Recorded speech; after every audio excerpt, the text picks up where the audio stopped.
بسم اللہ الرحمن الرحیم۔ لائف لائٹ میں خوش آمدید۔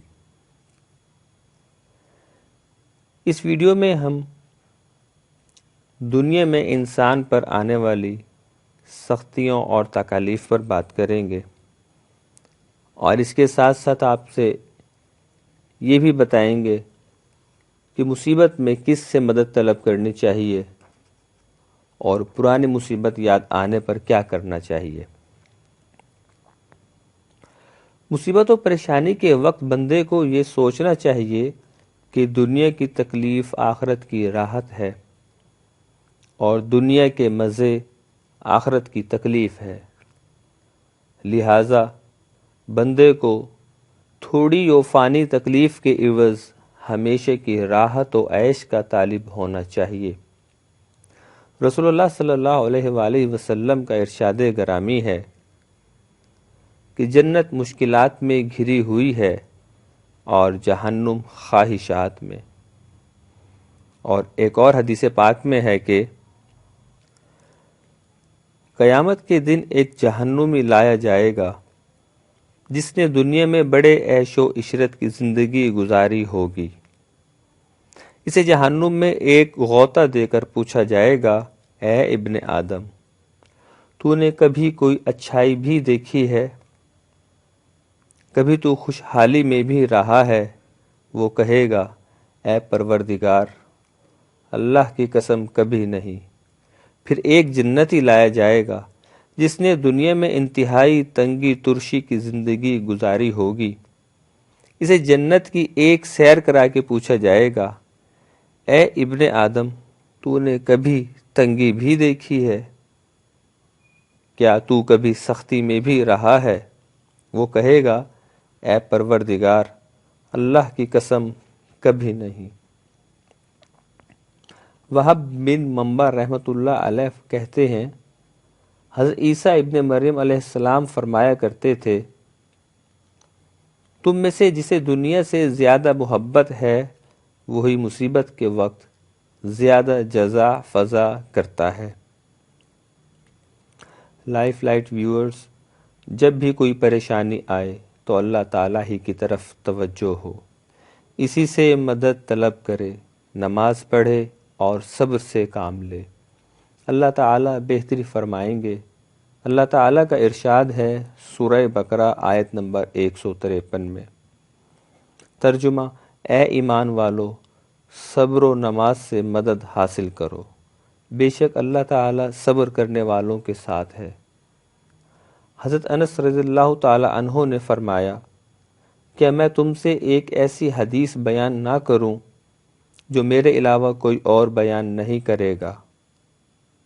ہم لوگ رسول اللہ صلی اللہ علیہ وآلہ وسلم کے پاس بیٹھے تھے کہ آپ صلی اللہ علیہ وآلہ وسلم مسکرائے، پھر فرمایا، تمہیں معلوم ہے کہ کیوں مسکرایا ہوں؟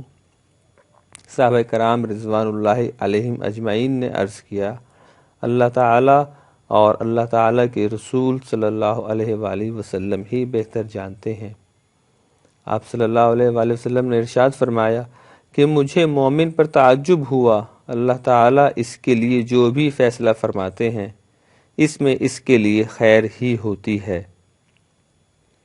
علامہ ابن ابی دنیا رحمۃ اللہ علیہ فرماتے ہیں، اللہ تعالیٰ کے کچھ ایسے بندے ہیں جو خندہ پیشانی سے مصائب کا استقبال کرتے ہیں، یہ وہ لوگ ہیں جن کے دل دنیا کی محبت سے خالی ہیں۔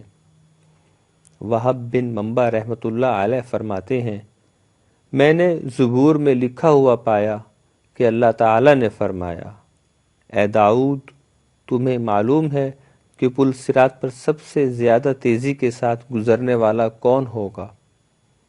وہ لوگ ہوں گے جو میرے فیصلوں پر راضی رہتے ہیں اور ان کی زبان میرے ذکر سے تر رہتی ہے۔ لہٰذا مومن کا کام یہ ہے کہ وہ ہر خوشی کو بھی اللہ تعالیٰ کی طرف سے یقین کرے اور غمی کو بھی، اور جہاں تک ہو سکے اپنی تکلیف کی شکایت نہ کرے۔ عبدالعزیز بن رواد رحمۃ اللہ علیہ کہتے ہیں، 3 چیزیں جنت کے خزانوں میں سے ہیں۔ نمبر 1، مصیبت کو چھپانا، نمبر 2، مرض کو چھپانا، اور نمبر 3 صدقہ کو چھپانا۔ ایک بزرگ کا ارشاد ہے کہ 3 چیزیں انسانوں کی عقلوں کا امتحان ہیں۔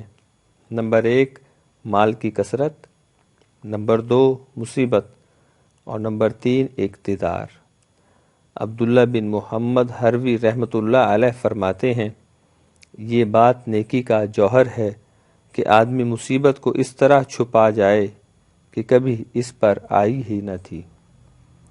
عون بن عبداللہ رحمۃ اللہ علیہ فرماتے ہیں، وہ خیر جس کے ساتھ شر نہیں ہے یہ ہے کہ آدمی عافیت کا وقت شکر کے ساتھ گزارے اور مصیبت کا وقت صبر کے ساتھ گزارے۔ سب سے بڑی مصیبت وہ ہے جو آدمی کے دین میں ہو، یہ دنیا و آخرت کی سب سے بڑی مصیبت ہے، یہ نقصان ہی نقصان ہے اور محرومی ہی محرومی۔ علامہ ابن ابی دنیا رحمۃ اللہ علیہ نے شریح رحمۃ اللہ علیہ سے نقل کیا ہے کہ جب کوئی مصیبت آتی ہے تو میں اس پر 4 بار اللہ تعالیٰ کی حمد و شکر بجا لاتا ہوں۔ ایک دفعہ اس وقت جب مجھے اس پر صبر کی توفیق ملے، دوسرے اس وقت جب مجھے اس پر انا للہ و انا الیہ راجعون پڑھنے کی توفیق ہو جائے، تیسرے اس وقت جب مجھے اس پر ثواب کی امید ہو جائے، اور چوتھے اس پر کہ دنیاوی معاملات میں مصیبت آئی ہے، دینی معاملات میں نہیں آئی۔ اور جب پرانی مصیبت یاد آئے تو انسان کیا کرے؟ جب کسی کو اپنی پرانی مصیبت یاد آئے تو بھی اس پر انا للہ و انا الیہ راجعون پڑھے اور صبر کرے، اس پر اسے اجر ملے گا۔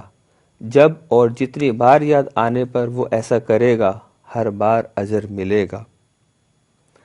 حضرت امام حسین رضی اللہ تعالی عنہ نبی کریم صلی اللہ علیہ وآلہ وسلم سے نقل کرتے ہیں کہ مسلمان مرد اور عورت کو جو بھی مصیبت پیش آئے اور پھر وہ اسے عرصہ بعد یاد آئے اور وہ اس پر انا للہ و انا الیہ راجعون پڑھے تو اللہ تعالیٰ اس کو نئے سرے سے ثواب عطا فرماتے ہیں، اور یہ ثواب اتنا ہوگا جتنا اس مصیبت کے پیش آنے کے وقت عطا فرمایا تھا۔